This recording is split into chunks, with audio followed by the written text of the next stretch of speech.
কেমন করে গর্ভধারিণী মা সাত সকালের মা হয়ে গেল, সে এক আশ্চর্য ব্যাপার। সাধনের 1.5 বছর বয়স থেকে জটেশ্বরীর ওপর দেবতার ভর। সেই থেকে জটি দিনও মানে জটি ঠাকুরানী, সূর্য ওঠা থেকে সূর্য ডোবা অবধি।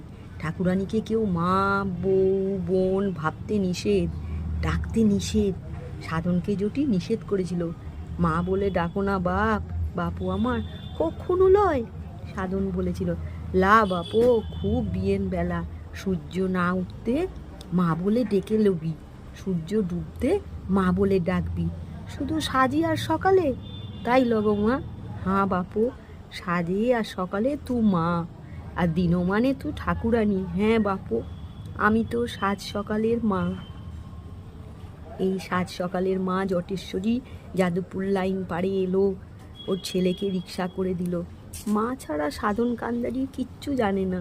সাধন নির্বোধ, 30 বছর বয়সে ওর বুদ্ধি শুদ্ধি অপরিণত। মোষের মতো শুধু ওর শরীরটা আছে, আর শরীরের মধ্যে শুধু পাকস্থলীটা আছে।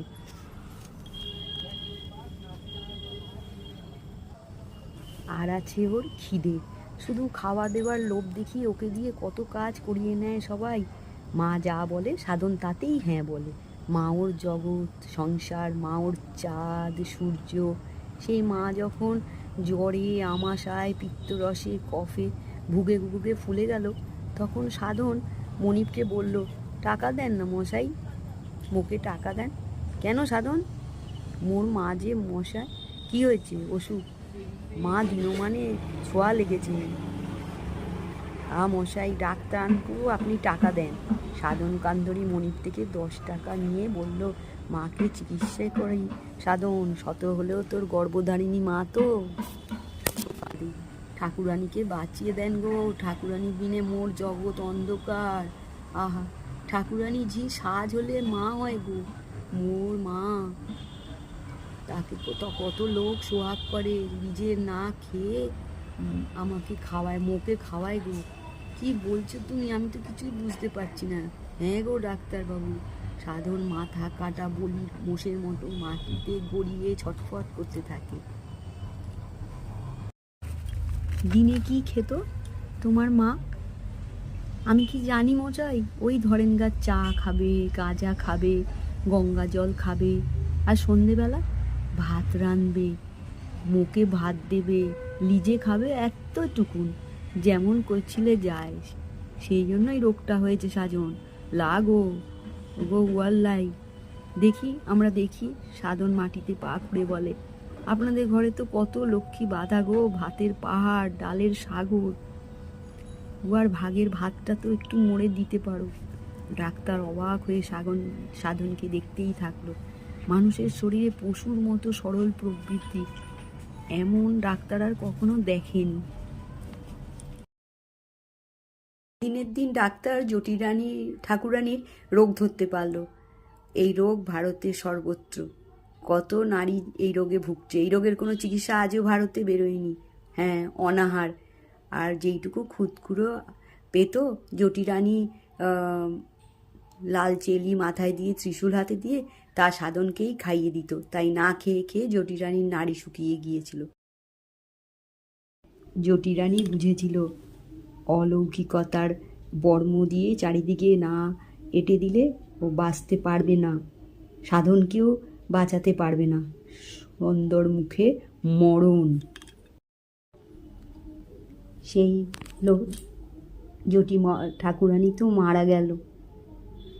বেঁচে থাকতে কেউ দেখলো না, যেই মারা গেল সব ছুটে এলো, সাধন তোর ছেঁড়াদ্দর করতে হবে। হ্যাঁ করব। কি করবি?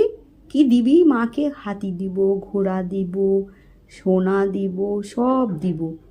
কোথা দিয়ে দিবি? তাহলে যা, ভিক মাঙ্গে যা।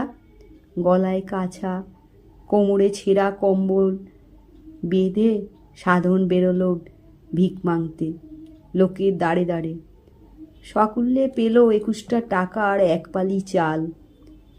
লোভাতুর ব্রাহ্মণের সামনে এনে যখন দিল, ব্রাহ্মণ তো কোনো মতে সাহায্য করে সেই 1 পালি চাল থেকে 2-4টে চাল নিয়ে ছোট্ট খুঁড়িতে ফুটালো। বাকি চালটা মাটিতে পড়ে রইল, চালের পোটলাটা।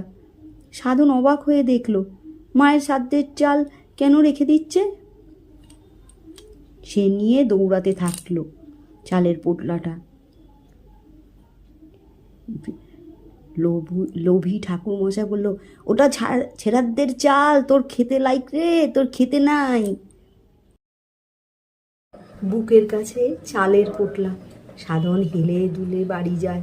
সাধন বাড়ি যাবে, উনুন ধরাবে, ভাত রাঁধবে। ভাতের গন্ধ বড় ভালো গন্ধ। ভাতের গন্ধে সাধন তার মাকে খুঁজে পায়। যতদিন ভাত রাঁধবে সাধন, ভাতের গন্ধ বড় ভালো গন্ধ। ভাতের গন্ধে সাধন তার মাকে খুঁজে পায়। যতদিন ভাত রাঁধবে সাধন, তত ভাত খাবে, ততদিন ওর কাছে সাত সকালের মা বাধা থাকবে। মায়ের কথা মনে করতে গিয়ে ওই পুরুতের ওপর দুর্ব্যবহারের অনুতাপে সাধনের চোখে জল এসে গেল। মা তুমি যেমন তেমন করে স্বর্গে যাও, সাধন এখন ভাত রেঁধে খাবে, তুমি দোষ নিও না মা।